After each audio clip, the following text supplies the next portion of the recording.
याद 12 राज्यों में हो चुका है और 22 राज्यों में और होने जा रहा है, जिसमें से एक दिल्ली भी प्रदेश है। लिहाजा उसके अंदर जितना लोगों को भय है, डर है, उसकी वजह से उसे आसान बनाने के लिए ये आज करिए। और एसआईआर से पहले का जो चलन है उसका नाम है मैपिंग। आप अगर मैपिंग को अच्छी तरह समझ लेंगे और अच्छी तरह उसके ऊपर फॉलो अप कर लेंगे तो एसआईआर आपके लिए समझिए ऑलमोस्ट 80% हो जाएगी। मैपिंग के अंदर आपको जिस तरह से पता है 2002 की वोटर लिस्ट से अपना जो अभी का प्रेजेंट आपकी वोटर आईडी है उसे लिंक कराना है, उसे वेरीफाई कराना है, उसे मैप कराना है, उसे मैपिंग कराना है, इसे ही मैपिंग कराना है। और इसके लिए एक ईसीआई नेट करके एक ऐप भी आई है मोबाइल की, जिसमें जाके अगर आप लॉगिन करेंगे, लॉगिन करने के बाद अपना पासवर्ड डालें, अपना मोबाइल नंबर डालेंगे तो ओटीपी जनरेट होगा। उसके बाद काफी ऑप्शंस खुल रही है, उसमें एक ऑप्शन आएगा बीएलओ, बूथ लेवल ऑफिसर। आप उस ऑप्शन के ऊपर जैसे क्लिक करेंगे आपका जो भी बीएलओ है उसकी सारी बायोडाटा, उसकी सारी डिटेल्स आप पे आ जाएगी। आप उसे कॉल करिए, कॉल करके चाहे तो जो उसका निर्धारित स्थान है वहां जाके उससे मिलिए, वरना अपने डिजायर टाइम पर अपने स्थान पर पहुंचा लीजिए। और साथ ही साथ एक और पूरे भारत और वर्ष के अंदर एक और प्रतिक्रिया चल रही है, उसका नाम है जनगणना। जनगणना जो है पूरे भारतवर्ष के अंदर चल रही है, जिस तरह एसआईआर जो है विभिन्न राज्यों के अंदर चल रही है, पर जनगणना पूरे भारतवर्ष के लिए। और जनगणना के अंदर इस बार जो क्वेश्चंस हमारी इलेक्शन कमीशन ने जो उसके जो क्वेश्चंस वगैरह दिए हैं वो क्वेश्चन थोड़ी टफ लैंग्वेज के अंदर है, तो उसे आसान लैंग्वेज के अंदर हमने आप बना के रखा है ताकि लोग उसे समझ सकें और उसके अच्छी तरह आंसर दे। ये मेरे वालिद है फजल रहमान कुरैशी, मैं इनका बेटा हूँ आदिल रहमान कुरैशी। और हम लोग यहाँ पर एक बैठक रहमतुल्लाह करके एक सोशल एनजीओ है हमारी, जो कि अवेयरनेस का प्रोग्राम करती है और जो 1984 से चल रही है। और इसके अंदर अवेयरनेस के अलावा जो लोकल गंगा जमुना की तहजीब है, जो लोकल पुरानी दिल्ली का कल्चर है, जिसे लोग पुरानी दिल्ली कहते हैं पर हम असल दिल्ली कहते हैं, उसको मद्देनजर रखते हुए ये हमारी बैठक रहमतुल्लाह 1984 से चल रही है। और ये चलते चलते आज करीब ऑलमोस्ट 42 वर्ष हो चुके हैं। तो अब जो भी नया इशू आया है भारतवर्ष के अंदर तो उसको लोगों को अवेयर करना, उसके मुताबिक। देखिए जनाब, पूरे भारतवर्ष तो बहुत ही बड़ा है, पूरे भारत को कोई कवर नहीं कर सकता, लेकिन जहाँ कवर करने की प्रतिक्रिया चलती है तो अपने आप से, अपने आस पड़ोस से, अपने मोहल्ले से चलती है। तो जो और राज्यों के अंदर आंकड़े आए और उन आंकड़ों को देख के काफी चौंकाने वाले आंकड़े आए, चाहे वो लापरवाही की वजह से आए, चाहे डॉक्यूमेंटेशन के अंदर किसी तरह की ऊपर नीचे करेक्शन की वजह से आए, तो ऐसा हमारे राज्य के अंदर दिल्ली में ना हो, इसको लेके अवेयरनेस हमने प्रोग्राम। और राज्यों के अंदर हुआ ऐसा है, बिहार से शुरू हुआ, बंगाल में हुआ, किस तरीके से वहाँ के लोग परेशान हुए। बंगाल के लोग अगर प्रीमियम में गए तो उनसे कह दिएगा, वो पूरे डॉक्यूमेंट्स दिखा रहा है तो ये देखिए मेरा आई कार्ड है, ये है। उसके बाद भी कह दिएगा अगली बार तो कट गया, अगली बार वोट दे देना। हम नहीं चाहते कि हमारे दिल्ली प्रदेश के लोग हमारे साथ इस चीज से वंचित है, इस वास्ते ये प्रोग्राम हमने जो लोकल यहाँ के जो बीएलओ हैं उन लोगों से हमने संपर्क कर रखा है। और कोई आदमी का अगर बीएलओ उनका फोन नहीं उठाता या उनसे कुछ उस उल्टे सीधे क्वेश्चंस लेता है जो वो समझ नहीं पा रहे, तो वो हमसे आके संपर्क करते हैं। हम अपने बीएलओ को यहाँ बुलाते हैं और उनकी जो समस्या होती है उसका सॉल्यूशन कराते हैं। ये दिल्ली में सिर्फ कर रहे हैं या पूरी दिल्ली में? जनाब देखिए, पूरी दिल्ली तो कवर नहीं कर पाएंगे, फिलहाल तो अपने वार्ड से, अपनी विधानसभा से शुरू। नंबर वगैरह आपने? जी हाँ, नंबर वगैरह सब है, आप देख सकते हैं यहाँ पे एक निर्धारित 9818070066।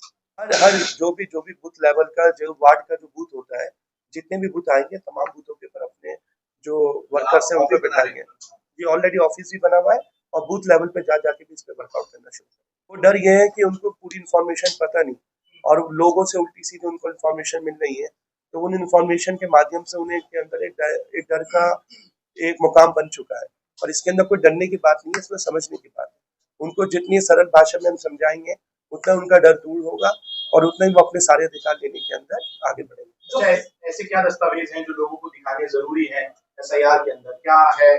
2002 की वोटर लिस्ट काफी है, अगर किसी का नाम नहीं है तो उसके लिए क्या है? उसके लिए जो आपका आधार कार्ड है, जो आपका वोटर आईडी कार्ड है, जो आपका पैन कार्ड है, आपका पासपोर्ट है, वो निर्धारित डॉक्यूमेंट सबसे ऑलमोस्ट होते हैं, उसे दिखाइए, अपना करिए। आप गए कहीं, आप स्कूल गए नहीं तो आपके पास में स्कूल का कोई प्रमाण पत्र नहीं था, आप कहीं बाहर नहीं गए तो आपने पासपोर्ट नहीं बनवाया, आपका वोटर आईडी में से नाम गायब है, ये क्या है?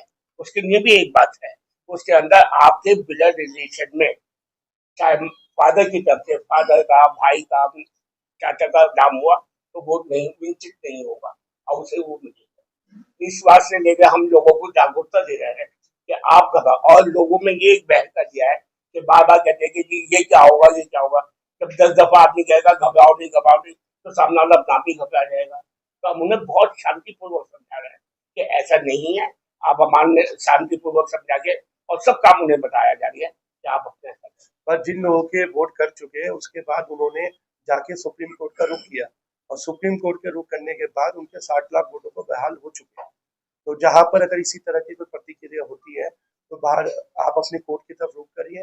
भारत का संविधान सबके लिए बराबर है और उसका फैसला सबसे बराबर है। सर्व जातीय जनगणना होती है, उसमें कॉलम होता है रिलीजन धर्म का, तो उसमें मुस्लिम समुदाय के लोग उसमें केवल मुस्लिम लिखते हैं।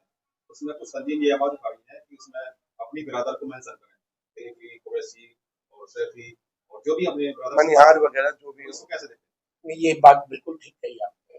हम अपने साथियों से भी अनुरोध करते हैं जो मुस्लिम समुदाय के हैं कि वो इस्लाम धर्म थे, आदर्श के ऊपर वो अपनी जाति जोड़ दीजिए, क्योंकि आने वाले वक्त में ओबीसी एससी के झगड़े से बच सकेंगे और जो आपको हक प्राप्त होने वाला है वो उससे महरूम ना हो। सिटी है, इलाके हैं, लोग जानते हैं, कंफ्यूजन ठीक है, लेकिन हाँ हम देख रहे हैं कि ज्यादातर वोट जो गांव देहात में लोग हैं उनके ज्यादा वोट करते हैं। लोग इतना कुछ नहीं जानते गांव में, उनसे इतनी डॉक्यूमेंट्स मांगे जा रहे हैं, वो कहाँ से लाएंगे? ये जो विभिन्न प्रकार के गाँव हैं वहाँ पर भी अवेयरनेस प्रोग्राम वहाँ के जो लोकल लोग हैं उन्हें चलाना चाहिए था ताकि वो उन लोगों को अवेयर करें और उनके साथ ये नहीं होता। उसी को मद्देनजर रखते हुए हमने भी यहाँ पे अवेयरनेस प्रोग्राम स्टार्ट किया है ताकि जो उनके हालात हुए वो हमारे साथ ना हो।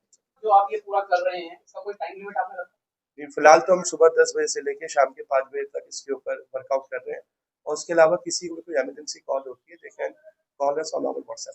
इस जगह पूरी तरह फ्री रहेगी आप? जी साहब बिल्कुल फ्री रहेगी। उल्टा अगर किसी को किसी तरह की कोई और मदद चाहिए उसके लिए भी रेडी टू हेल्प। एक बार और बता दीजिए आप लास्ट में, जो इस टाइम जनता के अंदर हेडर बना हुआ है खासकर मुस्लिम समुदाय के अंदर, वो क्या करें, उनसे क्या कहना चाहेंगे आप? मैसेज उनके लिए भी दे दीजिए। देखिए, जो डर नहीं, वेरी नाइस क्वेश्चन। देखिए, हम जितने भी बैठक के सदस्य हैं हम सबों ने एक संकल्प लिया है कि अपने लोगों के लिए, उनका भय दूर करने के लिए, उनकी परेशानी के लिए हम अपने घर से सड़क पर आएंगे, सड़क से सदन में जाएंगे, सदन से संसद जाएंगे और संसद में ना मिला तो न्यायालय में जाएंगे, मगर किसी को महरूम नहीं होंगे।